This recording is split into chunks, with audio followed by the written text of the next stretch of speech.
Culture. Now, more than 60,000 livestock-dependent households from 6 arid and semi-arid regions of Kenya have benefited from one of the largest livestock enhancement projects, dubbed the Kenya Semi-arid Livestock Enhancement Support Project. The 4-year $20 million Food for Progress initiative, funded by the United States Department of Agriculture, or USDA, was implemented by the Land O'Lakes International Development. Philip Keitani has more on that story. The livestock sector in Kenya is one of the largest revenue earners for farmers in arid and semi-arid regions.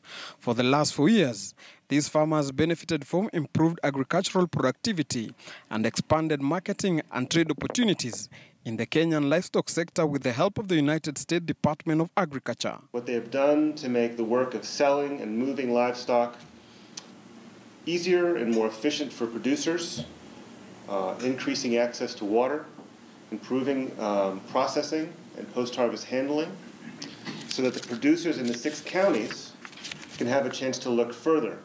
The project aimed at improving the competitiveness of the meat value chain to increase productivity and boost marketing and trade, and was implemented in 6 counties in semi-arid zones of Kenya, including Meru, Tharaka Nithi, Machakos, Kitui, Makueni, and Taita Taveta.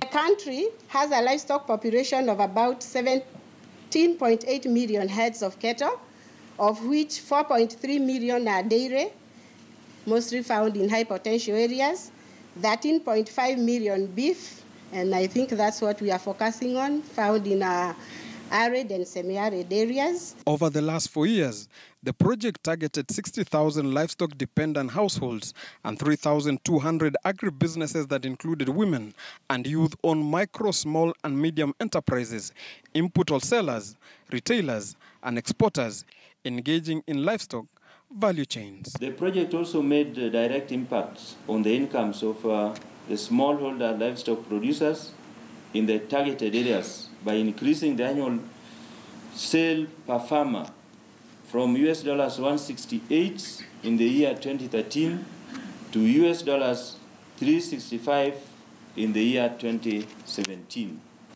With the help of the county governments and through the private sector facilitative approach, KSLs help businesses grow and build linkages with livestock smallholders and create a more inclusive, competitive and efficient livestock sector by reducing drought-related losses, building the technical capacity of value chain actors and reducing marketing inefficiencies. Philip Keitani, KTN News. Well, some good news there for farmers in the semi-arid areas right across the country. Of course, the increased earnings means better livelihoods for them. Now, the Kenyan Public Service Awards Gala event has been happening at the KICC, and the guest of honor, rather, is the Deputy President, William Ruto. He is now on the podium and is speaking, and we want to listen into just what exactly he is saying to that event, especially in view of the fact that the government has been trying to tighten efficiency in the public service. Well, it seems that we've just got the tail end of that event, his speech. Of course, we will be bringing you an update on what exactly, happened at that event on the, subsequent bulletins here on KTN News. But the news, of course, continues, and a section of non-governmental organizations working in Western Kenya have been accused of misusing donor funds, a scenario that caused some Bungoma residents to prevent a human rights group from holding celebrations to mark the International Human Rights Week in Bungoma town. Robert Wanyonyi with that story.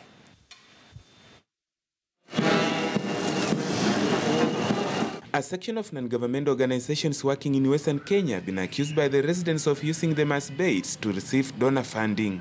Non-government organizations zimekuwa nyingi kuliko hata ile kazi ambayo inafanywa. To an extent, wale wenye wanasimamia ni kama sasa wamechukua imefanya ni kama ni biashara.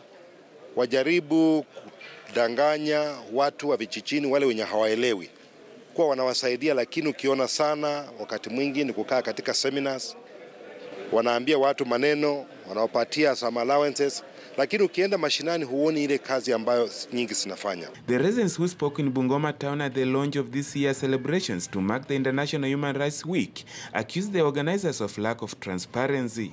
Pesa nyingi sana ambazo zinakuja kwa misaada zinaenda kwa mifuko ya wachache. Na hilo ndo tatizo ambalo limetatiza popote pale ambapo mimi nimewahi kushuhudia, mimi kama Musa nimewahi kushuhudia ya kwamba zinaenda kwa mifuko ya wachache. Unakuta kwamba kwa muda mfupi tu jamaa ndio huyo basi ana gari lake la kifahari. Unakuta yani inakuaje? Hatuoni kama mashirika haya mengi ambayo yamechipuka kama vile yanavyosaidia watu kama NGOs zingine kama vile Red Cross. They claim that in spite of the many project proposals that are written by the various non-governmental organizations, including the organizers of the human rights event, the groups have nothing tangible to prove on the ground. Chenye ningeambia serikali kuu, if at all something wameleta kwa watu binafsi, wenyewe wakuwe na watu wa kufuatilia na wajue kwamba hii vitu vyote zinafika kwa mwananchi wa kawaida. Lakini kuna nyingine zinafanya kazi nzuri. Haswa ukiona kama Red Cross is a non-governmental organization, inafanya kazi nzuri sana. Lakini kuna zingine hata ukienda katika NGO board, unaweza kupata non-governmental organization karibu 10,000.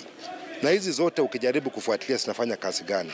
The organizers were at pains to explain to the residents their expenditures, considering that many of them have initiated community projects that have turned out into white elephants in villages. Mashirika sio ya kiserikali yanaingilia kwa kweli kufanya kazi yake na kuenenda na madhumuni ama maudhui yaliyosababisha wao kuuliza msaada. Kwa kweli tungekuwa tuko mbali kabisa. Nyingi sana lazima zichunguzwe tujue ni gani inasaidia wananchi na ni gani iko tu hapo kufanya biashara yao. Urging the government to intervene and save them from mushrooming briefcase non-governmental organizations, the residents also vowed to disrupt the activities of some of the NGOs in the region if they will continue carrying their activities without the input from the local community. Ali pia lazima itafute mbinu ya kiwerevu ya kufikia kuzuia hawa matapeli kuendelea kutapeli wa Kenya. Hiyo mambo yenye imetendeka leo, hawa wenye walipepana na kitambaa hawa, lakini tunasema kwanza, kitu cha kwanza kama kaunti yetu, tayari hiyo ni aibu sana. Kwa sababu vitu vinatendeka, lakini hata watu wengine wa chini hatuwezi tukaelewa, lakini sasa tunaomba gavana yetu aweze kuweka mikakati na angalie hiyo maneno. Time appears to be up for some NGOs operating within Western Kenya, with some residents accusing some of them of misappropriating funds from donors. And today it was the turn of one NGO that was prevented from marching within the streets of Bungoma town. Robert Wanyonyi, KTN News. Well, interesting developments there in Bungoma County. Well, we're almost winding up the bulletin, but before we go, just one more story. Now, recently, there was launched the Kenya Professional Insurance Agents Association, a body that is meant to look after the welfare of agents and becoming one of the several associations that have been registered in this field. Let's take a look at that story. The talk about low penetration in terms of insurance in this market, this is a talk that has continued for as long as I have been in the insurance industry, and I left the insurance industry when they were still talking about it, and I'm sure it continues. But in my own estimation, there isn't much effort to change the situation in terms of finding effective ways of reaching the underserved market segments. The difference between an agent who sells insurance policies and one who builds brands. You can sell as much as you can, but if you cannot build a brand, then I'm sorry. And that is why that lady of the wedding got annoyed, because the guests were not happy with the brand. So if we can have more people helping us to create the right brands in the market, you can be sure you will not have to struggle anymore. Well, of course, the gentleman speaking there was Nelson Korea, OGW, or Order of the Golden Warrior. He is, well, an old hand in the insurance industry. On that note, we want to bring it to a close here on KTN Business Today. Of course, also closing business at this hour for the week. We'll, of course, be back on Monday with more from the business desk here on KTN Business Today. But the news does continue. Up next, of course, is Bill with the news in the Swahili language. We will be with you next Monday. At the same time, do continue to enjoy the rest of your viewing. My name is Peter Wakaba, and kwaheri ya